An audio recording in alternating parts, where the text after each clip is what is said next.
All right, we back. Hit it with another couple of coats of paint. Everything dry, and we'll let it dry for a day or so, and we'll be ready to put it all back together. So while it's drying, we are gonna we'll move on to the front, and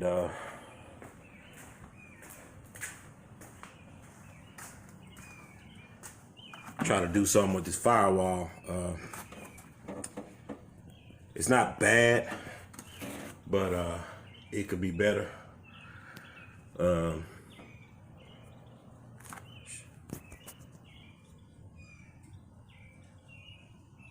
We're gonna hit it with the grinder, with the wire brush, and then some prep all,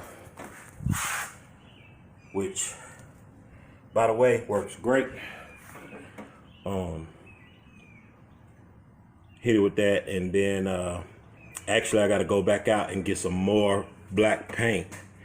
I used more than I thought I needed,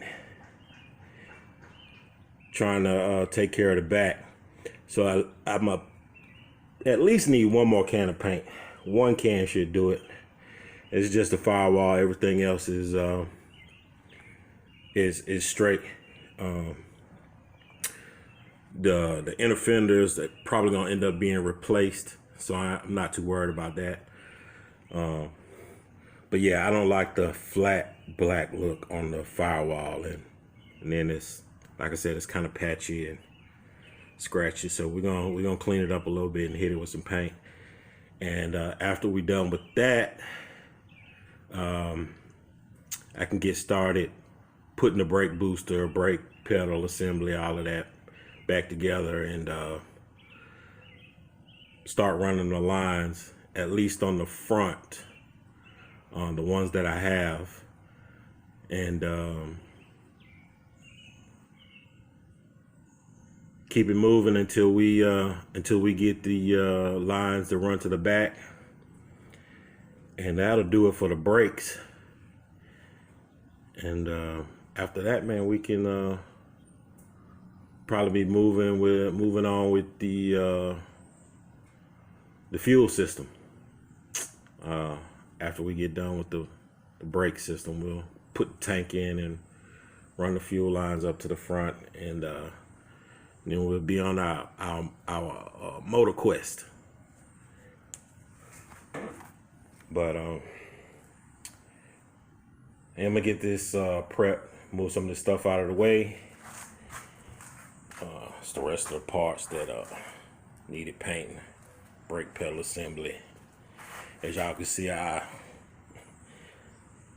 rigged up my own little paint booth. But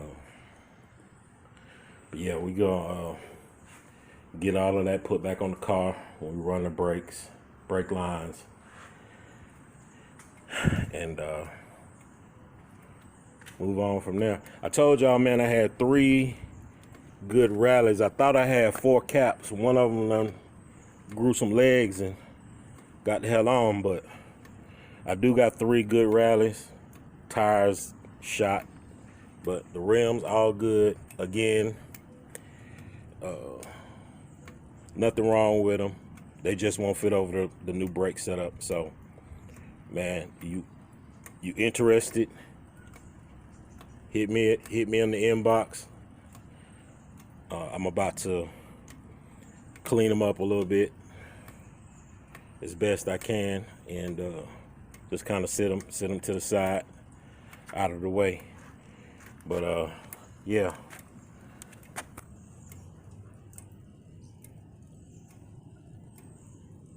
in pretty good shape. All of them been sitting in the garage and just collecting dust and spider webs. So I'm gonna hit it with some tire cleaner and probably some Awesome, and hit it with a pressure washer and sit them to the side Y'all holler at me, man. Y'all let me know if you wanna come snatch them up. Man, my home bar just can't get a break. Every time I wash them, it start raining again. Y'all know black hard to keep clean, man. Washing that is wearing me out. But we gonna get back to it. We get this little work area prepped, and so I can hit it with the grinder. I'll be back. Okay, we back. Just hit the firewall with the grinder, and it's as good as I can get it. Probably have to go back over it with a smaller wire brush to get into some of the tight spots. But for the most part, it all came out pretty good. Just hit it with some prep all. Try to clean the dust and all of the old paint residue and rust off and out of the way. And we'll try to hit it with some paint. Gotta go run out, grab some more black paint. And after we done with that, we let that dry. We'll get started putting the brake booster and brake assembly, all of that back together. And in case I didn't mention it, this is gonna be a LS swap.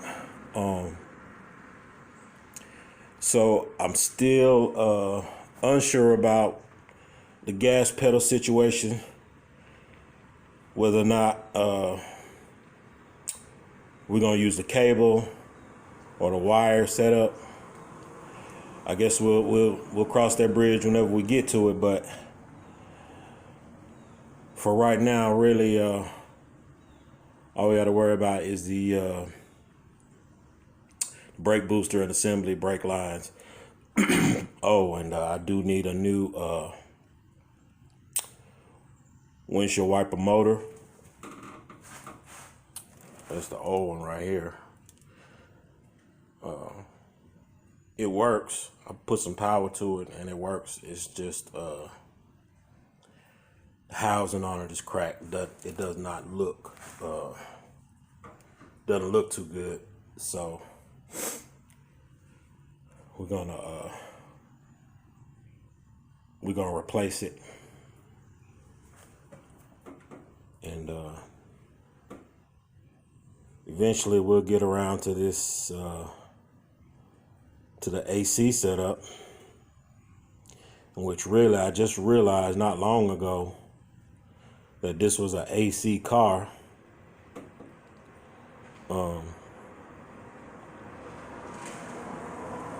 For whatever reason, I was thrown off by the size of the vent box right here. But to my understanding, the no AC Chevelles, the box on it, the opening for the vent is horizontal. And in case you didn't know, that's how you know whether or not your car came with factory AC or not. So for me, that's a good thing, because I did want this to be this is going to be a street car. I plan on driving it, not just around the neighborhood, take it to the track every once in a while, but I like to be able to get in it and drive to Texas if I want to. But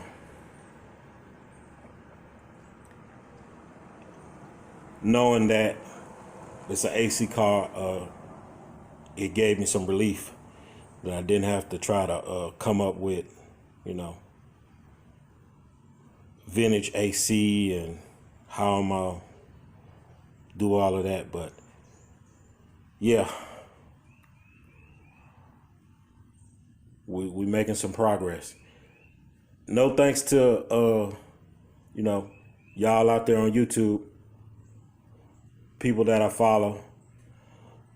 Y'all guys putting in the work. This car has been sitting for a long time, and y'all motivated me to get started putting it together and getting behind the wheel and running up and down the street. So we're gonna come back after we go grab this paint and get started putting the brake assembly together. But we'll be back in a little bit. Stay tuned. Like, subscribe. Please comment. Look out for your nephew one time. But we'll get back to it later. I'm out.